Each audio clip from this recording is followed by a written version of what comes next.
I couldn't do a bunch of SNES reviews without mentioning the mighty Super Mario Kart, which set a new precedent with racing games at the time.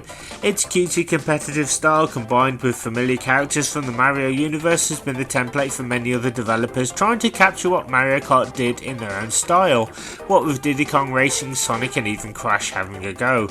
My normal videos are usually titled, "Is this game worth playing today?" Well, in terms of Super Mario Kart, I think we all know the answer to that question. It is quite honestly one of the best racing games ever made. It's just got the balance right with the fun factor, the imaginative tracks and difficulty spike, and makes for a wicked cool 2-player experience. So I figured I'd look into what elements make it so good, and then give my individual opinion on why the original Mario Kart after nearly 30 years has lasted and is still being played today. Firstly, the game is just so easy to pick up and play. There are 8 characters to choose from, each having one of 4 racing styles. You have all-rounders like Mario and Luigi who are simple to use, Princess Toadstool and Yoshi who are pretty fast but struggle with corners, Koopa Troopa and Toad who are small and fast but can get easily bounced around the track by other racers, and finally there's the heavyweights Bowser and Donkey Kong Jr. who are slow but can corner really well. Each racer has advantages and disadvantages, and this is reflected in how certain courses will benefit or hinder their racing style. It all depends on the terrain. Whilst Mario might speed through the standard courses such as Mario GP and Ghost Valley tracks just fine, he may struggle on Bowser's Castle. Bowser himself might be good on Koopa Beach, but might have some difficulty keeping up with racers on Donut Plains, so it's not always a level playing field, and trying to attain that coveted first place in a race requires much more than just skill.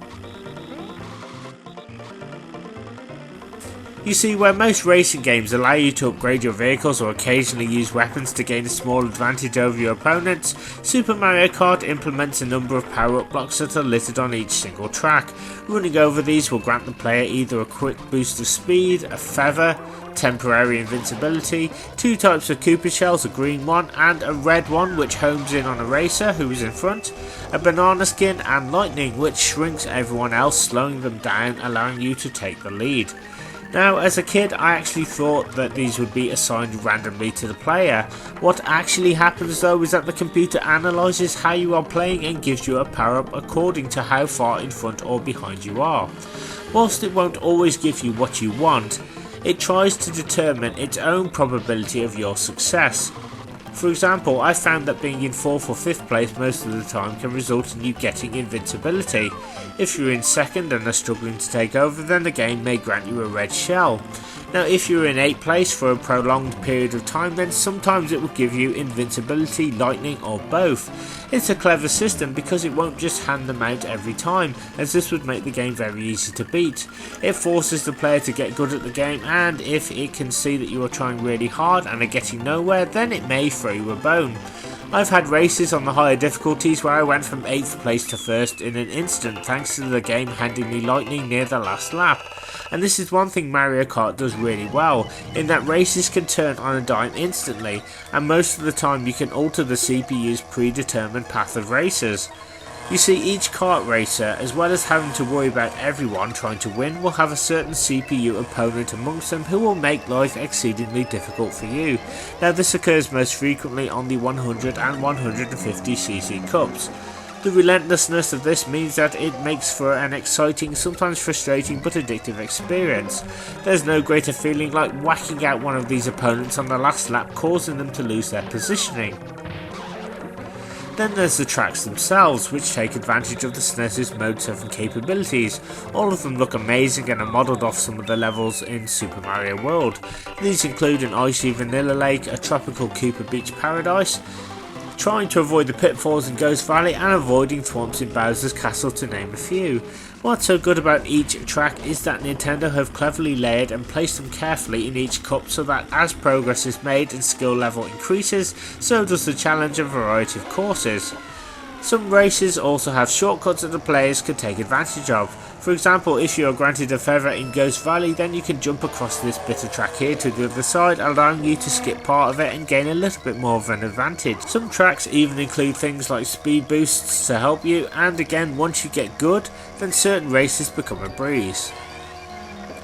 I really like how the point system works in this game. You get 9 points for coming first, 6 points for second place, 3 points for third and 1 point for fourth place. Although you obviously do need to have more points to win, you don't necessarily have to get first place in every race. I think you can probably afford to get second in 2 races, but sometimes it's possible to again rebel against the CPU, who is really insistent that a certain player should always be first.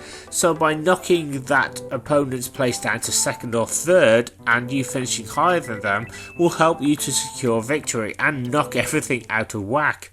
Also, if you happen to finish a cup with the same amount of points as another player, then you win by default for some reason, so everyone's a winner. There are 5 tracks to race in each cup, and this to me is a perfect amount.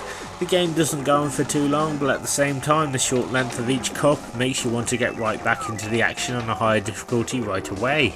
It's a great game for all ages and abilities, as younger or inexperienced players can get into Mario Kart by playing the 50cc cups, and as they hone their skills and get better, they can then progress onto the 100 and 150cc challenges. Plus the game is just chock full of amazing visuals and imagination in its wide variety of courses. I really struggle to find anything that I don't like about Super Mario Kart, as even the most frustrating elements or moments, such as certain characters always conveniently having an invincibility star to knock you out of the way, or falling off the awe-inspiring Rainbow Road time and time again, are things that can be overcome with time and skill. Even after its successor Super Mario Kart 64 came out, I just did not take to that game as I had with the SNES original. I just felt like they had been a bit too ambitious and made the tracks way bigger than they needed to be. I understand that obviously this was now 64 bits and they had to make some changes to make everything look bigger and bolder, etc, but some of the tracks I just didn't like. I'm not saying that Mario Kart 64 isn't a good game, I just don't feel the same way about it as I do about the SNES original. Mind you, it has been some years since I played Mario 64, so maybe I'll give it another shot and see if my opinion has changed. For me, the first game just got everything right, and Nintendo really caught lightning in a bottle, and the series is still going strong today because of that. I just really enjoy all the characters and their individual winning animations. It's a game I don't think I'll ever get tired of playing, as normally I would stick with one particular character to win, but over the years I learned to try out each individual one and use their various abilities, and this really opened up the game a lot more for me. In conclusion, Super Mario Kart on the surface looks like this simple laid-back racing game, but once you get into the higher difficulties, the game changes, becoming a real tough battle as the CPU starts to play dirty with the player, having to try and thwart it by not only developing and exercising a high degree of skill, but also must try to attain the right power-ups at the right time. The graphics and music are incredible, and the level of challenge is again both frustrating and welcoming, but also highly addictive, as you may falter time and time again, but you always want another shot to try and outsmart the game. I know that there's been countless versions of Mario Kart over the years, but to me the SNES original will always be my go-to Mario Kart game.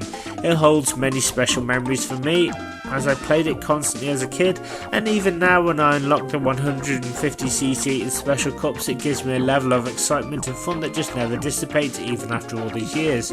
It takes the racing formula and makes some interesting changes and provides the player the perfect blend of strategy, action and fun. Super Mario Kart is one of those games that may seem simple on the surface, but once you delve into its depths you will find a game that is ultimately challenging, satisfying, and again one of the best racing games ever made. Okay, I just want to say thank you very much, and I will see you next time.